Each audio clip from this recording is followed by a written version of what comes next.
But this is actually talking about the kind of like post-breakup phase. Like you did the thing, you broke up, and now you're here in this uncomfortable situation. And once you decide to break up with fast fashion and curate your own personal style, you kind of hate everything that you own. It's a little bit inevitable. Hey guys, welcome back to my channel. If you're new here, my name's Elise. I make slow living and slow fashion content. If you enjoy that, subscribe, stick around a little while. Got some stuff for you here. So if you watched my last video, first of all, I had a mic in that one and I'm using it in this one. I just really like the vibe it gives. For me personally, I feel like I have more like animation. I mean, I feel like I'm like on a talk show and I like that feeling. So there's that. But also my last video was about breaking up with fast fashion and essentially giving it the middle finger and moving on. Because it's kind of like that toxic relationship that you just like, will they, won't they, break up, get back together, and it's uncomfortable. And we don't really talk about it because I feel like it's a transition phase. And when you're transitioning and you're uncomfortable, people don't like to address that. They don't like to talk about things that they don't fully know for themselves.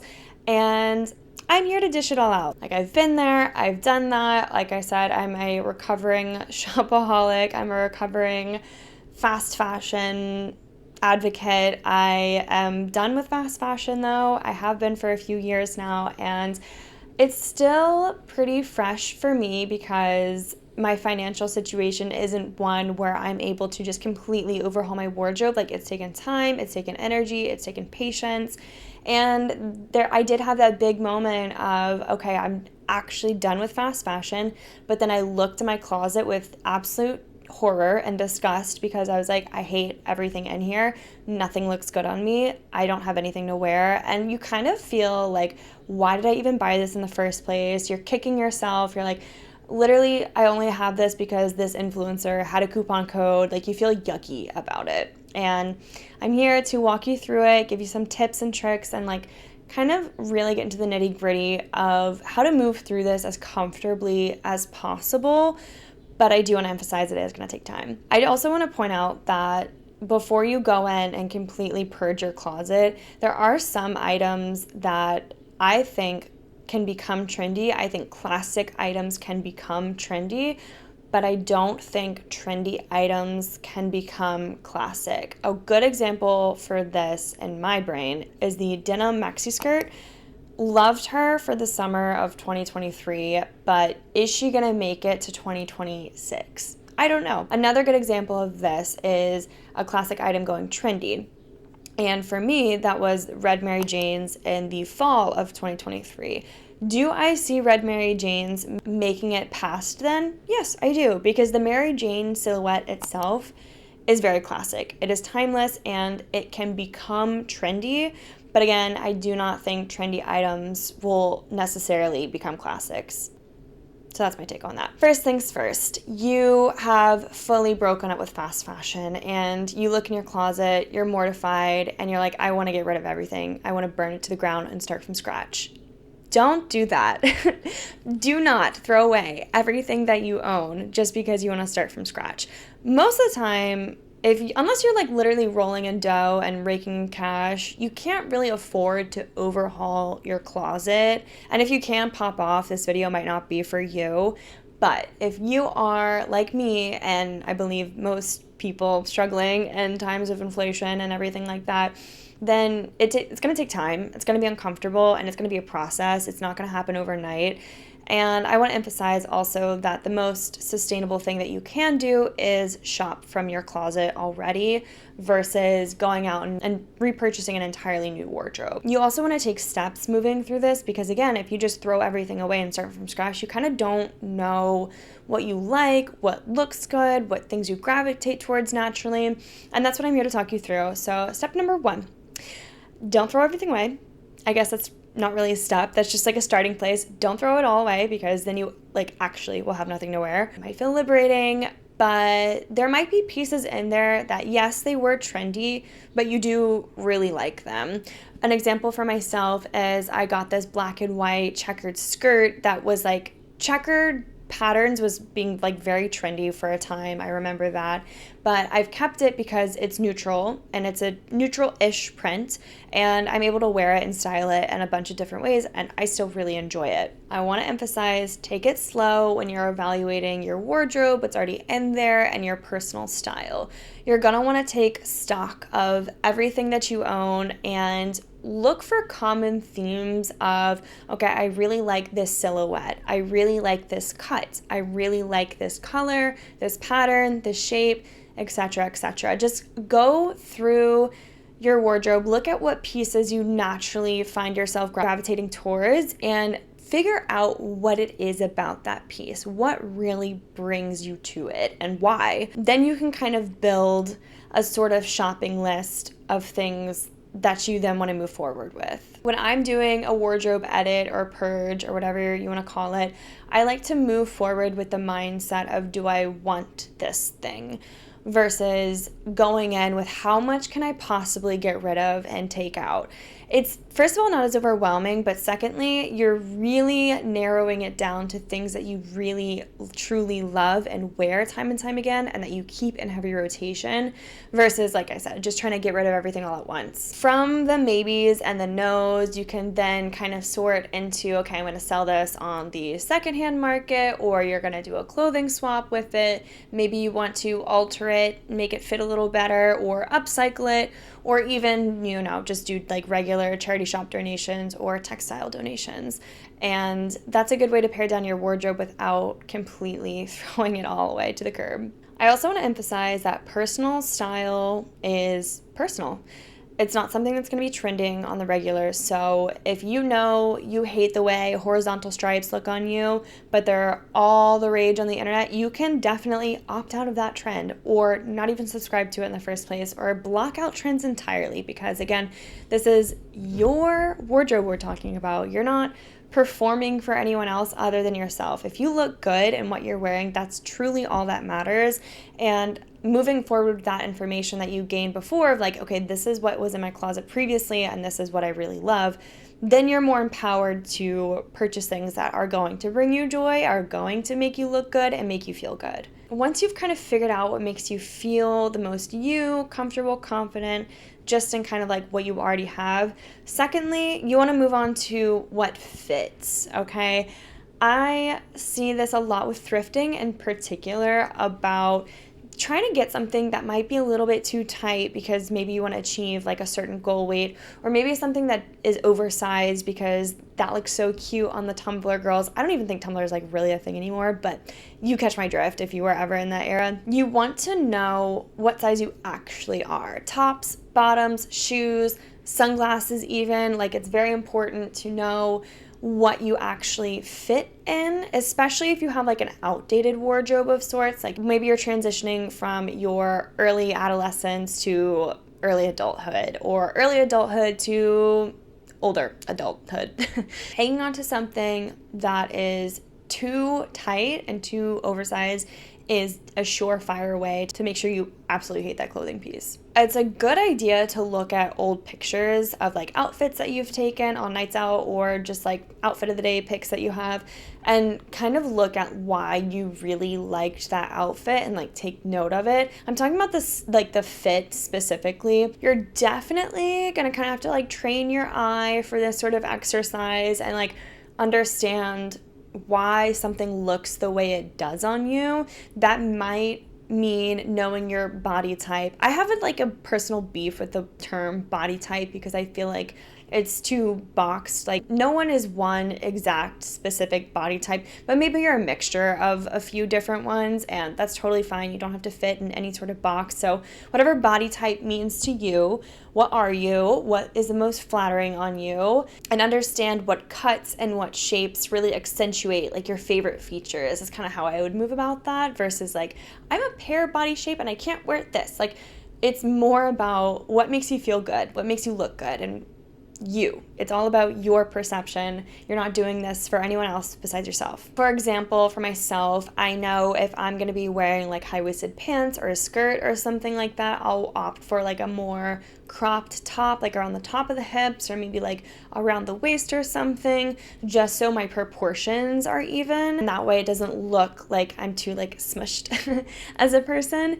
And then also an example of something that I don't like on me because of my body shape are like oversized sweaters and stuff, because I'm not nearly, as blessed in the chest as some of my sisters are, but that looks really good on them, but when I try it for myself, I just kind of look like I'm being swallowed alive by this fabric, and it just doesn't look as flattering on me, even though I wish it could because I love being cozy. I just know that that's not something that I'm gonna wear when I want to feel confident and empowered in myself. Now that you're armed with the knowledge of what looks good, what feels good, and why, it's time to add back into your wardrobe. Now, don't get too excited about this because we're not doing anything crazy here. We're moving forward with the basics that can elevate your style, that are of quality so you don't have to continually repurchase them, and that really kind of are like a baseline of your wardrobe that you can then elevate and build off of. Now, the thing about basics, and honestly about like wardrobes in general, is that they should pertain to your lifestyle. I've heard this saying, and I agree, that 50% of your wardrobe should be based on like the work you do. So if you're in an office setting, then maybe like trousers, blazers, nice blouses, that kind of vibe is more what you should have in your wardrobe, versus if you're a Pilates instructor, then of course you're gonna have more leggings, workout tops, sports bras, workout sets, lounge sets than your average Jane. You go kind of based off that, what basic means to you and your lifestyle, because I went through this phase when I was a student mostly of like, I'm gonna have these really cool, awesome, like going out outfits, and then like I barely wore them because I was studying all the time, and I'm just genuinely thought I was more of a party person than I actually am, which is like a different thing. But you do find a lot out about yourself through like your fashion and your sense of style and like kind of how that plays into your life and what that means to you. But yeah, I definitely would say 50% of your wardrobe should be kind of based on like what you do for work. If you're like me, I do a lot of different things for work. I am in an office, but I also coach gymnastics, and then I also do like creative stuff, but that's like my side hobby and passion. So I kind of have like a mix of everything, and it would be nice if I could pare it down more just based off my lifestyle, but due to my life being a little bit crazy, hectic all over the place, so is my wardrobe, and that's just something I've come to terms with. The other piece of your lifestyle is hobbies, what you like to do on the weekends. Do you like to go for hikes? Do you like to paint and do pottery? Do you like to craft? Do you like to volunteer on the weekends? These are all things you know about yourself. Are you going out to dinners all the time? Are you meeting up at coffee shops? Are you walking the farmer's market?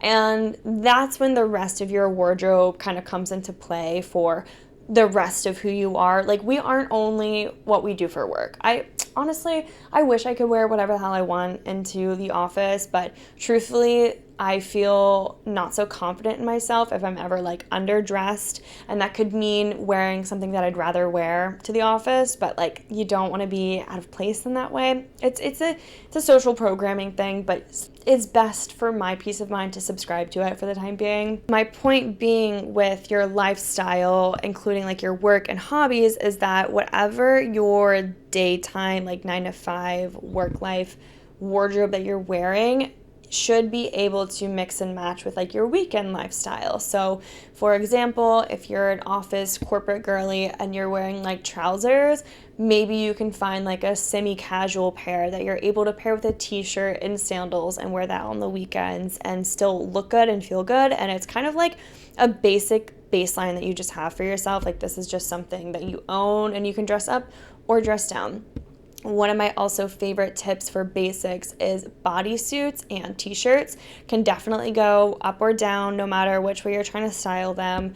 For myself, I love a white t-shirt. You'll also just get more use out of what's in your wardrobe. And going off of the whole lifestyle, once you know what you're wearing for most of the time, you can build yourself an outfit uniform. So just know what works for you and what you can mix and match basically in any sort of type of way and go from there. I personally have this one pair of Madewell jeans that I absolutely love, so I have it in 2 colors, and I can mix and match with like a blazer or sneakers or a t-shirt or a sweater, and like it's just something I know I can count on. It makes me feel confident, it makes me feel comfortable, and it suits my lifestyle. And that's like what you want from your wardrobe. Once you feel like you've got a good foundation of your basics, you don't need to go out and buy pops of colors or super out there novel kind of pieces, but I do suggest that you accessorize. This can be with jewelry, bags, belts, hats, your shoes, coats, scarves, like you name it, you can accessorize with it. And I think that's one of my favorite ways to feel more put together is like, yes, I have like a pretty basic essential uniform that I know I can put on and feel good, but then when I put my jewelry on top of that, I feel even better. It is actually such a good little hack for like just getting dressed every day. And like I do have my essential kind of rotation of rings and everything. I actually wear a lot of ready-made. I did a brand review on them. They are like a sustainable kind of jewelry company. If you are curious to hear more about them, go watch that video. It's very informative. It's one of my kind of like sustainable brand reviews that I do on this channel, and yeah, I love them. I've worn their stuff for years and it's lasted me a really long time, so we love them for that. Every time you get dressed and accessorizing, even if it's the same outfit, just a little bit differently, it brings something different to the mix every time. And another little tip I have for when you accessorize is like if you have a pop of color, maybe match it to another point in your outfit. That way it creates visual interest all throughout. A good example of this is, let's say you have like a yellow pair of shoes and you have a yellow handbag. I have a yellow handbag there.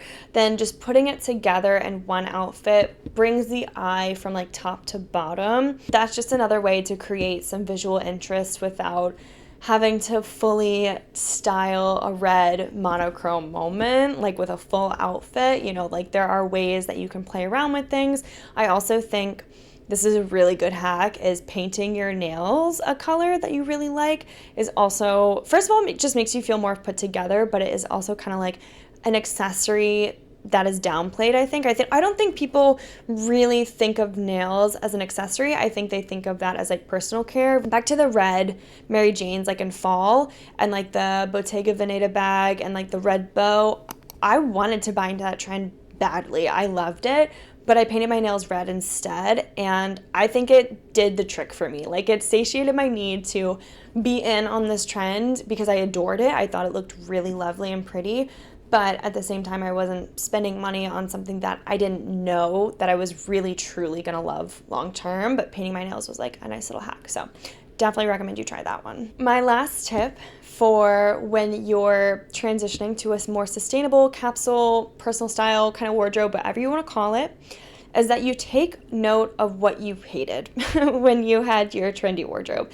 That way, when you're going and shopping and buying up your wardrobe, you remember what you hated about it before. That way, you're not buying into the trendy things again because they looked good, like in social media on that influencer, because the micro trends pay no attention to like your personal style. They're just trying to sell a specific aesthetic or style for the moment. They're not there for longevity. Your personal style is, but I think it's really good to take note of like you tried this trend, but you hated it because you hate that color, you hate that pattern, you hate that cut. Like flare jeans was a moment, but not for everyone. And that's okay. It doesn't have to be for everyone, but if it's something that you love, that's different. But I do think just as much as it is good to know what fits on you and looks good on you, it's also good when you're shopping again versus editing down, is to know what didn't look good on you so you don't repeat those same mistakes. On that topic, I also advise that you don't buy anything as like filler in the meantime. And I'm not talking like face filler, I'm talking like wardrobe filler. Like let's say you are in an office, you know you should get a blazer and you're just gonna get a blazer that like fits the bill enough. I don't recommend doing that. I also don't recommend doing something like, okay, you're getting a sweater and it's super, super cute and you really like it and you try it on and it looks okay, it looks good enough and you're gonna add it to your wardrobe, but then you're thinking, oh, but I don't really have any pants that would look good with this. And if I get those kinds of pants that would look good with this, then I'm going to need shoes that go with that as well. That's what I call filler for your wardrobe. I just don't recommend getting into it, because then you're curating a wardrobe around like this one piece of clothing that, if you don't feel fits into your style, hate to break it to you, it's probably a trendy piece. And that's kind of where these trends even come into, is like you have to buy pieces, plural, to fit the trend itself. I wouldn't recommend going in to shop just to buy anything. Like, be very selective, be very picky, and knowing your personal style is going to help you do that. I just think it's better not to buy anything than to buy something for the meantime, or that's good enough, and like that you're then gonna have to buy more pieces to complement or create an outfit out of. I definitely fell into that trap. It's a shame, because I have a few pieces in mind that I can think of off the top of my head that I really thought like, okay, I'll buy this, I'll wear this, and it'll be good. It's something I feel as if I'm really gonna put love into and like have in heavy rotation, and then I just didn't, and that's because I wasn't being super duper selective. I was just kind of like, this will do for now. Don't do that. Don't repeat my mistakes. I'm here to tell you not to. Here's a secret tip if you've made it this far in the video, is that while you're editing down your wardrobe, do not underestimate the power of having your hair and makeup done, or even just like looking more put together, whether it's like you do like a sleek bun and like fresh glowy dewy face or something, while you're trying on pieces that you're going through your wardrobe with. That way you actually feel very good about, yourself before you start trying on a bunch of clothes, because a lot of times if you don't have hair done, don't have makeup done, just like don't feel put together or nice, or you feel grungy, dirty, gross, you're likely gonna hate the clothes you put on just because you don't feel good. But if you're editing down your clothes and you already feel good about yourself, and you're only keeping like what you really truly feel good in, it's definitely gonna align with like the higher vision that you have of your wardrobe and of yourself. And I think that's like something to not overlook when you are doing the editing phase. All in all, for creating a capsule wardrobe and navigating this transition period, it's going to take experimentation, so have fun with that. It's also going to take observation. We can also always be our own worst critic, so that part might not be so hard for people, but just, taking note. It's also going to take time and patience. I always stress this with slow living, slow fashion. It is slow. Like, the word is slow living, like it's in the name. Take your time, take a deep breath, take account of what you already have and what you already love, and then you'll be able to move forward. And rather than from like a lack mindset of like, I need these clothes, I need things to fill my wardrobe, you're moving forward in a way that's like, okay, I'm only taking in pieces that are going to create and add tremendous value to my wardrobe and elevate it to new heights, versus I'm just going to take anything that I can get my hands on and that looks cute. I've been trimming down my wardrobe and my purchase and consumption habits for 4 years now, trimming it down to like my lifestyle, what really fits.